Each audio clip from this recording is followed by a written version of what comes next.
Hi guys, welcome back to my channel. This is Chris Aldo Corona. Ang pag-uusapan natin ngayon ay tungkol sa mga pagkaing pangpatalino at benepisyo ng malunggay. Mga pagkaing pangpatalino at benepisyo ng malunggay. May mga pagkain na posibleng makatulong sa pagiging healthy ng utak kapag sapat sa bitamina at nutrisyon ang pagkain, mas magiging matalas ang pag-iisip at memorya kumpara sa mga taong hindi kumakain nito.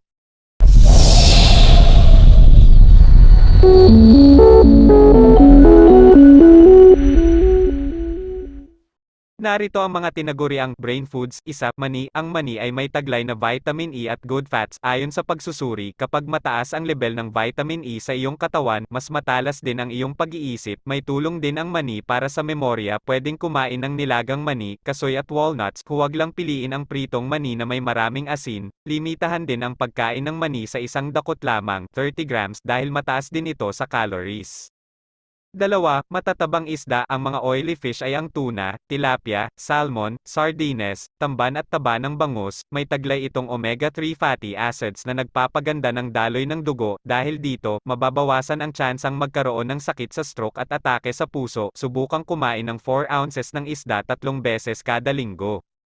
Tatlo, itlog. Ang itlog ay mataas sa choline, isang kemikal na kailangan ng mga bata para mag-develop ang kanilang utak at memorya. Mataas din sa vitamin A, iron at folate ang itlog. Pwedeng pakainin ang bata ng isang itlog bawat araw, ngunit kung ikaw ay may sakit sa puso o mataas ang cholesterol, limitahan ang pagkain ng itlog sa 3 itlog bawat linggo.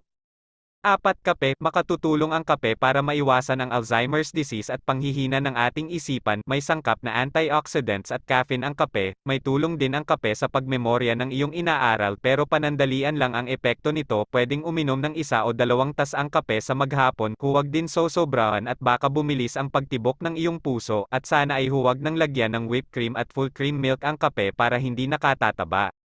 5. Abokado. Ang abokado ay mayaman sa vitamin B at healthy fats, monounsaturated fats, na nagpapaganda ng daloy ng dugo sa utak. May mga pagsusuri sa hayop na nagpapakita na ang abokado ay nakababawas sa stroke at nakakababa ng blood pressure. Benepisyo ng malunggay. Napakasustansya ng malunggay. Bukod sa gulay na malunggay, marami rin ngayong nagbebenta ng malunggay bread, malunggay noodles at iba pang pagkain na may sangkap na malunggay. Alamin natin ang mga benepisyo ng malunggay. 1. Maraming bitamina. Ang dahon ng malunggay ay punong-puno ng calcium at iron. Ang calcium ay nagpapatigas ng ating buto at panlaban sa osteoporosis. Kung ikaw naman ay anemic o kulang sa dugo, sagana ang malunggay sa iron na nagpapadami ng dugo.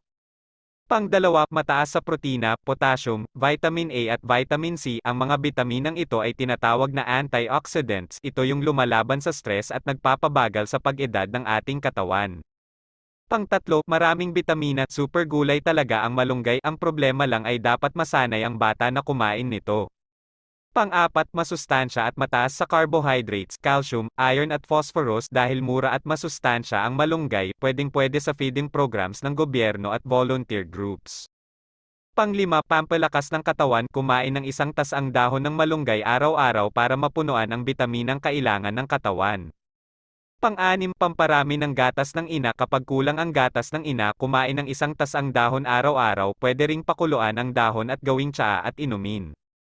Pang-7, para sa constipated. Kapag ikay tinitibi, kumain ng 1 hanggang 2 tasang dahon sa gabi. Makatutulong ito sa pagnormal ng iyong pagdudumi.